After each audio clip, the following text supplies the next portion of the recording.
Howdy folks, today is Wednesday, April 22nd. The time right now is 6:28 p.m. and the temperature is an extremely nice and sunny 16 degrees Celsius. And there's a look to the west, straight at the sun. And I started this channel in 2019, and there is one camera in particular that has really made the whole thing possible. And that was the Osmo Pocket 1 there. I started by using an action camera, but when I saw this thing was about to be released, I got quite excited at the prospect of recording walking videos with it. So I quickly picked it up, and a few years later the Pocket 2 came out, and then the Pocket 3, and now the Pocket 4, and rumor has it in a few months the Pocket 4 Pro will be coming out. And this is just a quick comparison of the Pocket 1, the Pocket 2, the Pocket 3, and the Pocket 4. So from here on out, for the most part, I'll be recording with the Pocket 4. And I recorded that intro with one of my Pocket 3s here, but this is how the Pocket 1 looks. And that's the Pocket 2. There's a look from the Pocket 3, well, another Pocket 3, and the Pocket 4, just so you can have a bit of a comparison between the four cameras. I couldn't have picked a more annoying spot to try to record this. I guess it's my fault, but people keep walking by and asking me what all these cameras are doing lined up on the railing. Let me pick up the Pocket 4 here. So I'll be taking this one out on its maiden voyage. I've been playing around with it all day inside, but this is my first time using it outside. And one thing this camera can do is a 2x lossless zoom on the fly. So that is 2x, and it can do 4x cropped while recording on 4K 60.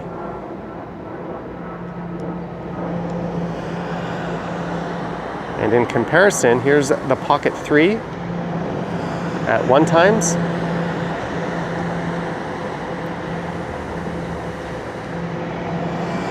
And just to compare it, here's a look from the Pocket 3 at 1x, but at 2x it's using a digital crop. It can do 2x lossless as well, but I have to stop recording to switch over to that. So what I'll be doing is doing a number of mini walks, I guess, in this one, just to kind of see how the camera handles and performs, and I'll be comparing it to the Pocket 3 from time to time. I won't be comparing it to the Pocket 1 or Pocket 2. They're just not that relevant. But the biggest weakness of the Pocket 1 was, aside from the tiny sensor and poor low light performance, its auto exposure was not very good. The Pocket 2 improved on those things, but it still had a really small sensor and it wasn't great at low light. The Pocket 3 there was much better in both departments. So what the Pocket 4 adds is it's got better zoom capability. The audio capability is better. I can record a background track in stereo while it records the primary track on this wireless microphone I have here. So I'll be able to have stereo sound on my videos, which is kind of neat. It just layers them into two separate audio tracks. And there's a number of videos online from shill tubers showing all the features of this camera. But I'm really more concerned with how it impacts me and the walking videos I make. Normally I record everything on auto exposure with auto white balance, and the reason for that is I'm going in and out of different environments, the lighting conditions are changing, and all my videos tend to be one long continuous shot, so I leave everything on auto. This has 10-bit log recording, which is significantly better than what the Pocket 3 has, which was 8-bit with D-Log-M and HLG support. Well, the HLG was pretty good, but if you're into videography, you know what true log and 10-bit means. Anyways, I'm gonna pack these cameras up and we're gonna get walking. I'll do an outdoor walk up to Eglinton Station. We'll walk through the station just to see how it performs indoors, and I'm gonna head back out at night and I'll do a low light test. Maybe I'll go down to Dundas Square and we can see how it performs with all the lights there. I'm not really sure. But either way, I'll pack these cameras up and we'll get moving. And just before I get moving, as a noisy train rolls by, I'll compare how these two cameras perform looking directly into the sun.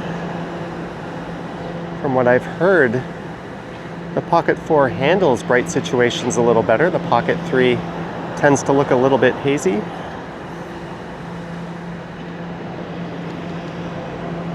And I'll spin them around and get a look at me. So this is how they compare in the selfie view. I don't have face track enabled, so it's probably not keeping my face dead center, but you'll be able to compare how they handle the exposure in auto.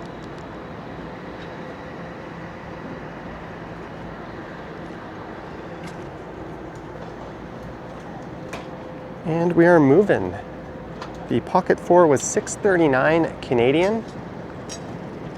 I got the standard release, the Creator Edition, which includes a light you can magnetically clip onto the top of the camera. It also included a beefier case, as well as a tripod and a mic 3. Things I don't really need is $829.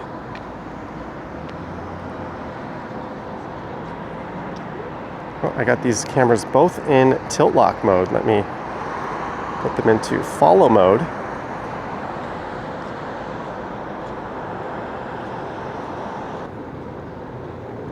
They're zooming in with the Pocket 3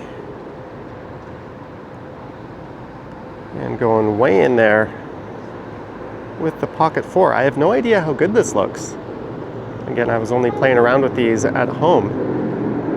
But one thing that's disappointing is lately I've been using the Pocket 3 here for live streaming. I've just found it to be immensely more comfortable than using a phone on a gimbal.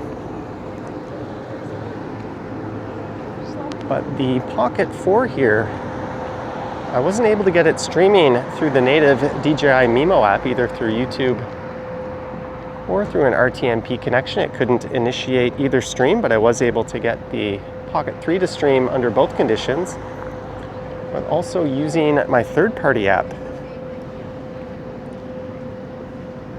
which is Moblin. And I use that to stream in what's called SRTLA. That lets me use multiple providers.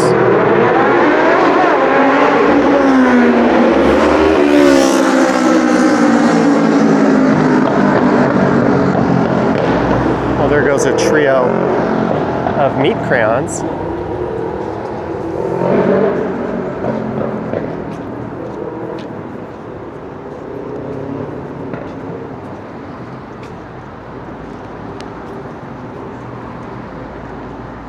But hooking it up through Moblin did not work. I confirmed on their Discord server that it can't handle the H.265 signal from the Pocket 3 wirelessly. You can do it wired through webcam mode, but you would need an iPad with cellular service for that, as Android and iOS phones can't handle wired webcam connections. So the Pocket 3 here is still going to be my streaming device for a while. I've actually got two Pocket 3s, but the panning from left to right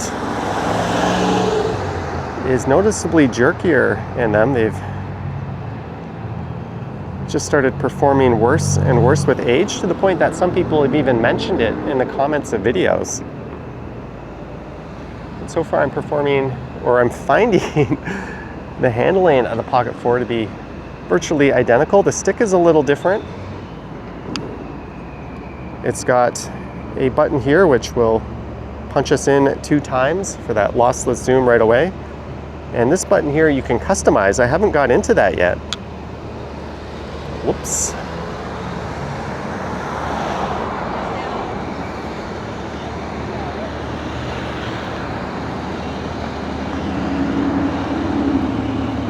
But once I do that, I'm sure I'll find a use for it, although I tend to prefer keeping the display here vertical instead of horizontal.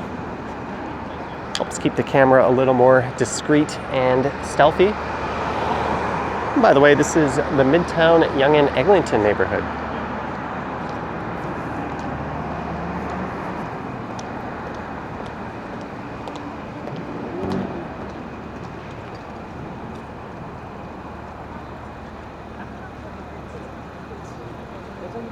So I'll have to go home and view the footage.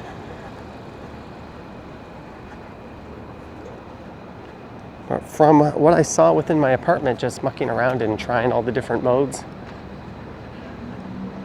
apparently, even though this has an all-new sensor, it appears to be mostly the same in terms of performance. I would say if you own a Pocket 3, I really wouldn't feel any need or pressure to upgrade to this, especially with the Pocket 4 Pro right around the corner, as well as the Insta Luna. There'll be two, the Insta Luna Pro, and I think the Ultra is what they call the other one. And that will be capable of 6 times optical zoom. It'll be using a telephoto lens and a standard lens.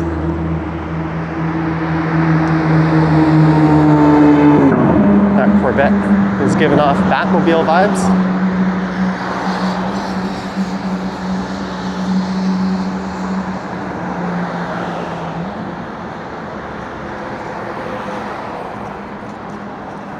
There's an entrance to Eglinton Station.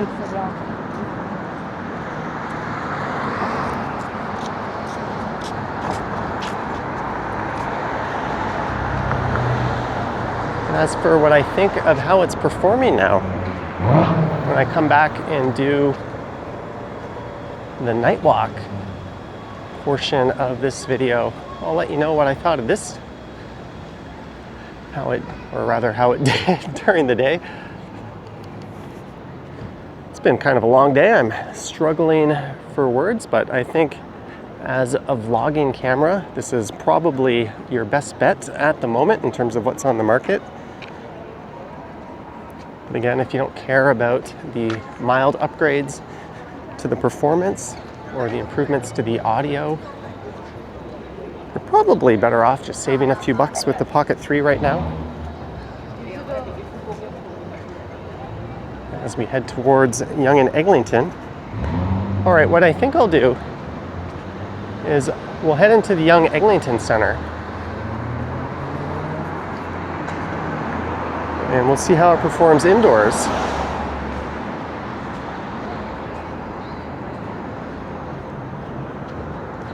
And then I'll come back out at night, and again, maybe I'll go down to Dundas Square.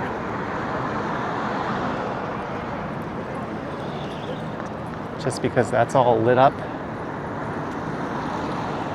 And it'll be a good test as to how it performs under those conditions.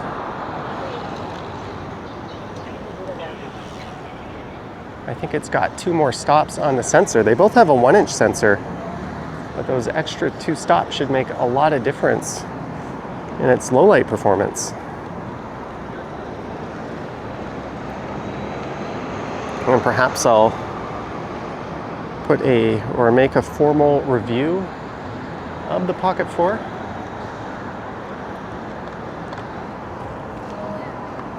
Kind of feel like an idiot holding 2 cameras side by side right now. I'm sure I look like one.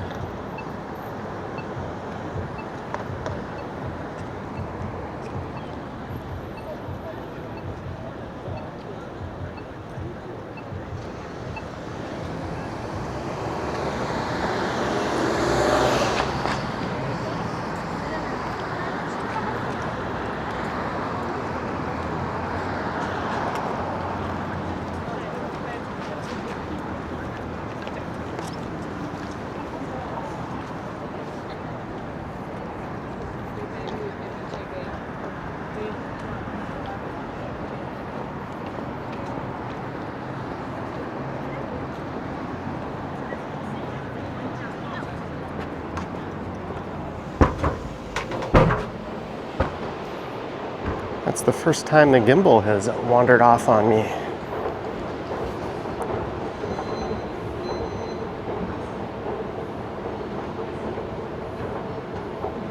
The stick seems a little finicky. It's not quite as smooth as the Pocket 3.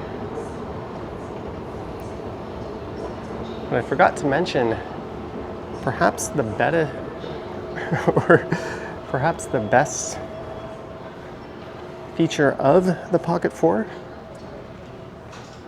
as we pass through winners, and that is the 107 gigabytes of internal storage. So if I ever forget my memory card, which I have done many a times, so much so that I have one taped inside my wallet just in case it happens again.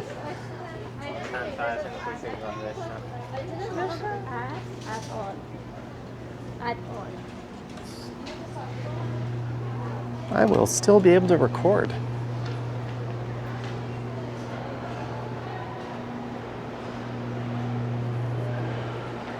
In fact, I'm using the internal storage right now. I couldn't scrounge up enough memory cards for all the cameras I was using at the start of this.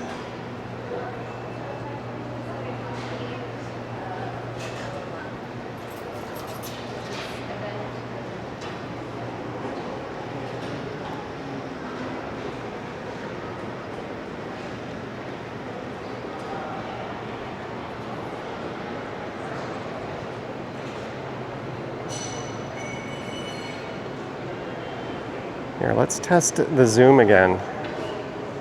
This is the Pocket 3.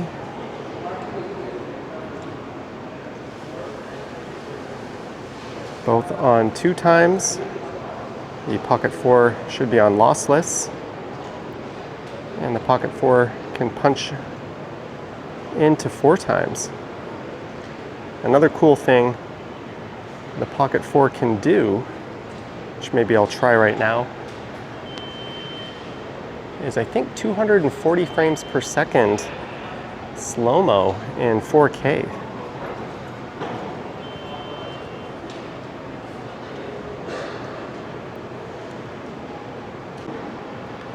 All right, I'm going to put this in my pocket. One thing worth noting is you do not get a small carrying case with this, or a cover, something the Pocket 1, 2, and 3 came with. They give you this, which just kind of clips on to the head of the camera and protects the lens and keeps it from moving around. So it's still very pocketable. I'm going to look for a third-party solution, one that's similar to what I have for the Pocket 3. I have this thing.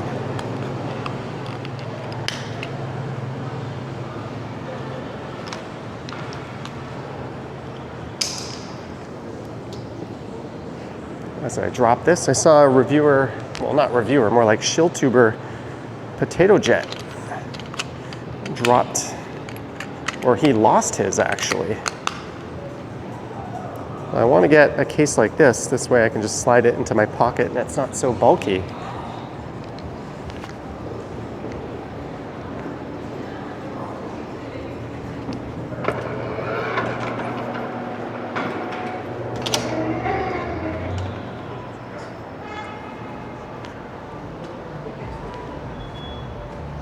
But DJI sent these cameras out to a lot of tech reviewers who basically made paid commercials for DJI. But there hasn't been any real reviews of it online from people who weren't bought off. But they're still worth checking out just to see all the features and everything it has on offer. Oh, I just realized I was zoomed in a little bit.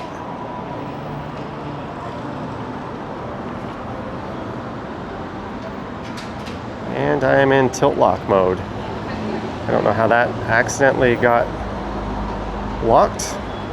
There we go, I just unlocked it.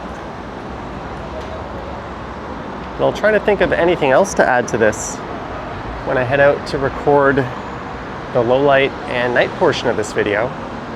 But I think that's it. For this, I'm gonna go home and take a look at the footage. So thank you for watching the first half of it. I will see you soon.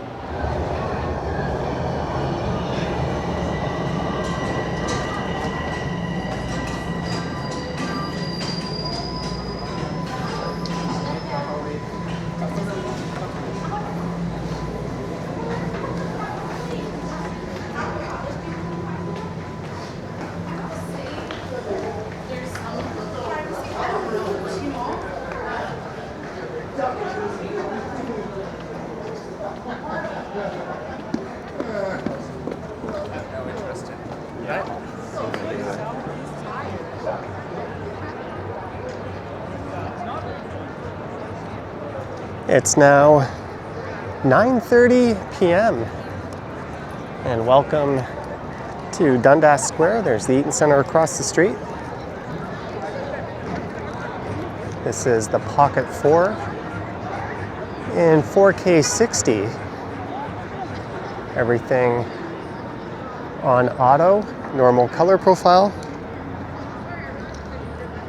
There is a low light mode, but I do not like using it because it is 30 frames per second in 4K. I'm a big believer in recording in 60 frames per second. Everything just looks just oh so much better, especially things like cars rolling by. But I brought all of my other cameras with me.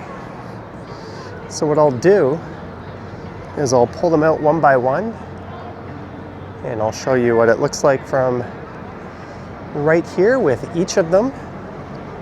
And I'll compare the low light modes on the Pocket 3 and Pocket 4 to one another. And here's the selfie view at night as well. I'll also wander, hopefully along a not so well lit street, just so you can see how it performs under those conditions as well.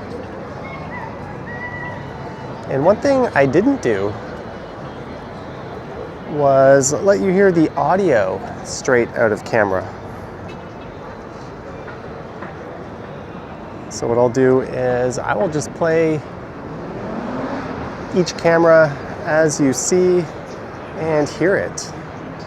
All right, so I'm going to put this one down and pull out the Pocket 1, and all the cameras are going to be in 4K 60, normal color profile, auto white balance, and exposure.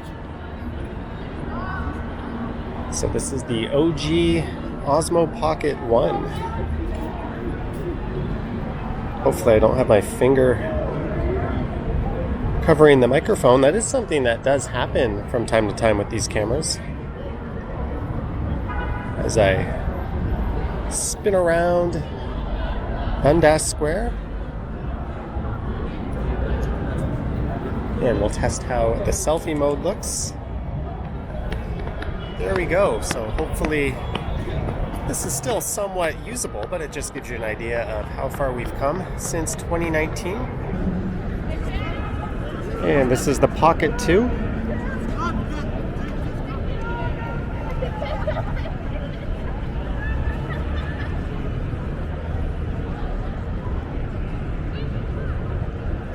The sensor on the Pocket 1 and Pocket 2 is much smaller than the 1-inch sensor on the 3 and 4. These cameras were never that good in low light.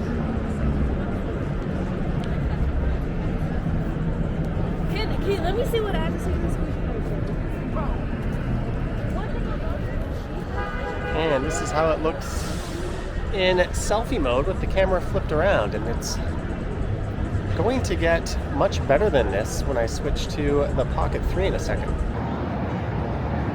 And it's the Pocket 3.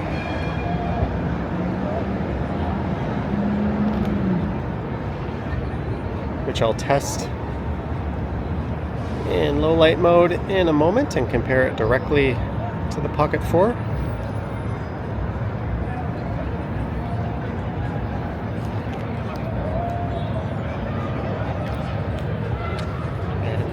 How she looks with the camera flipped around. I would imagine this would be considerably better than the other three.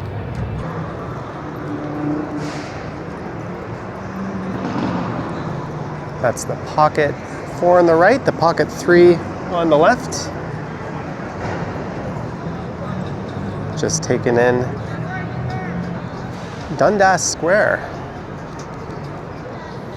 All right, now I will switch these over to 30 frames per second, which I don't really like using low light mode, and we'll compare how they do.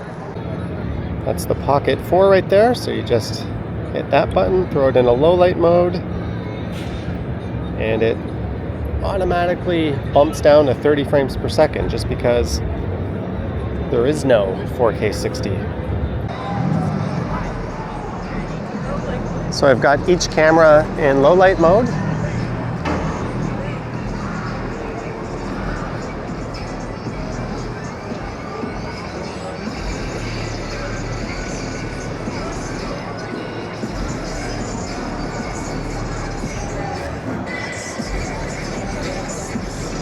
It's always interesting around Dundas Square.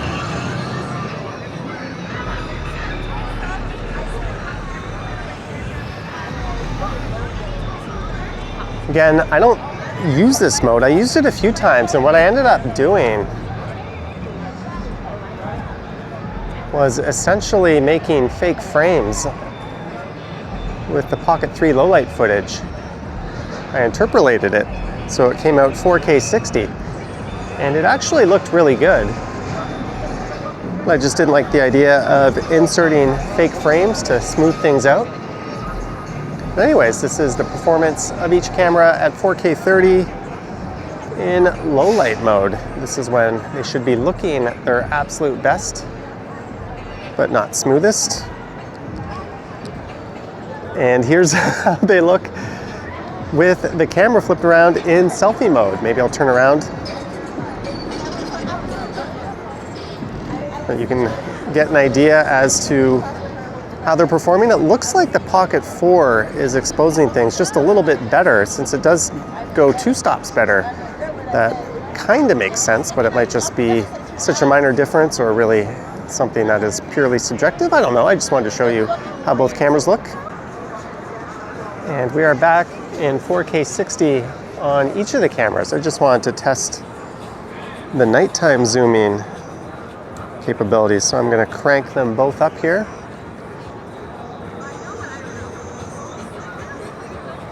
Oops, there we go. That's about 2 times on each camera. And now let's punch all the way into 4 times. This will be a digital crop, and I think the Pocket 3 is digitally cropped even at 2 times. Do correct me down in the comments if you think I'm wrong on that. Again, this is not a review, it's really just a comparison and my initial impressions. All right, let's zoom out. And go for a little bit of a walk.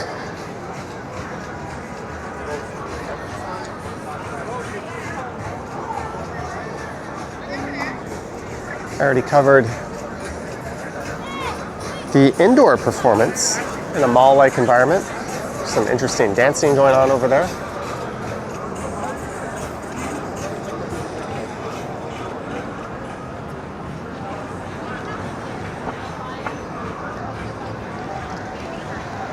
We're going to head south a block to Shooter Street, where things should be a little darker around the corner.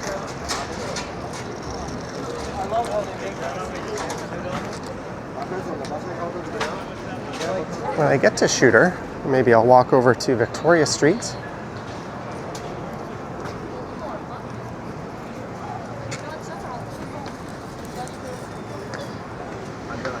And once again, I'm recording on the internal storage of the Pocket 4. And the more I think about it, the more I absolutely love that feature. I'm recording in high bitrate mode. Yeah, I've got tickets to go see a show at the Mirvish Theater pretty soon. I'm looking forward to that.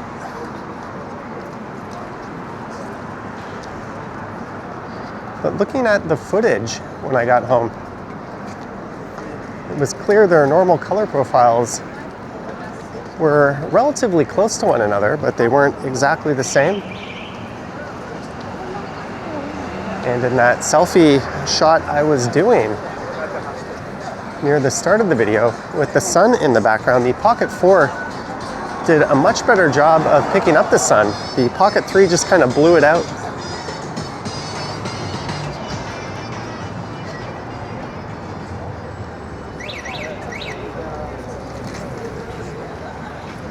And the Pocket 3 did look slightly more hazy to me. But the difference between the two is nothing like the night and day difference between the other Pocket cameras.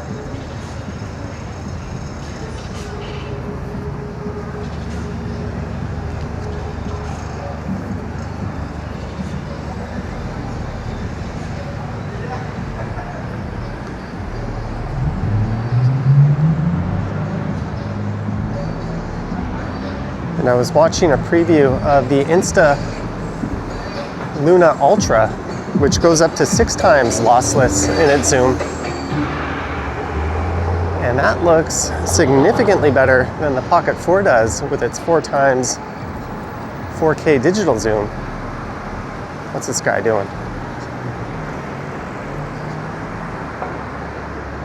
All right, Yonge Street's really well lit. We'll go on a darker street.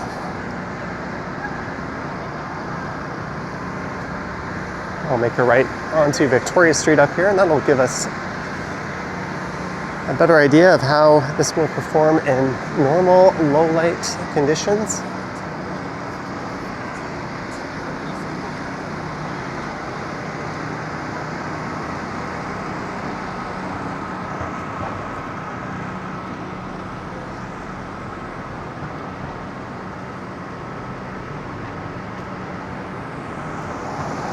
This is Massey Hall on the right.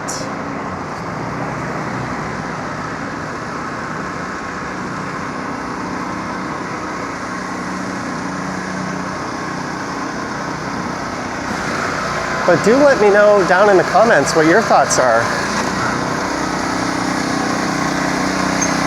on the Pocket 4.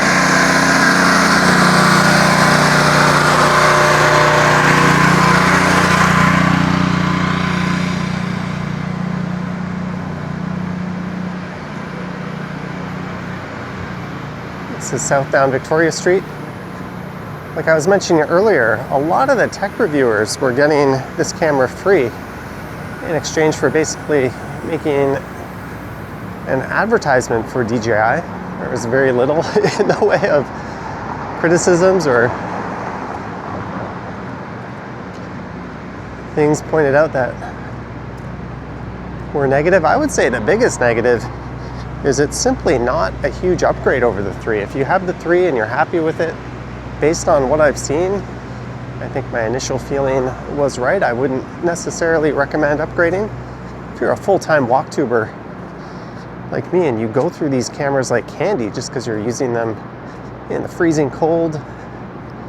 I've been through 3 or 4 DJI Pocket 1s, at least 3 Pocket 2s and 3 Pocket 3s, and who knows how many of these new ones I'm going to go through. At one point or another, they've all been subject to snowstorms, rain, well below 0, well above 30.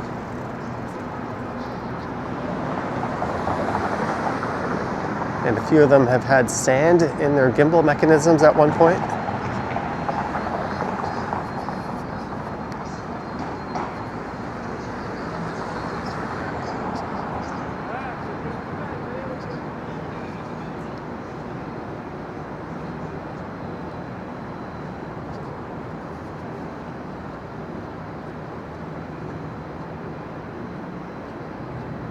All right, let's just head over to Queen Street. But for me, I think it was worth checking out just because I do appreciate the improvements and upgrades. If you make videos professionally, being able to do 10-bit with proper log recording is pretty much a godsend.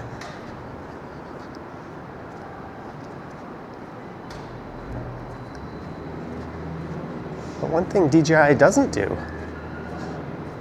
is hand these cameras out to us walktubers, which is the genre that I think most popularized the Pocket 1 and Pocket 2 initially. It was positioned as a vlogging camera, but it was really the early walktubers that gave this camera the most press. I know through my Amazon affiliate links, I have helped sell well over 100 of these things. And that was like 4 or 5 years ago when I last checked. I haven't checked since then, the exact numbers, but I don't think there's a better advertisement for these things than walktubing channels.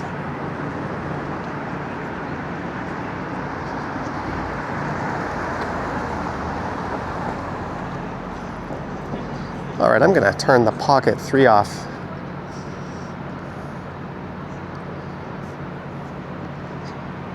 And I hope you enjoyed this comparison walk and initial impressions. It wasn't a very cohesive video.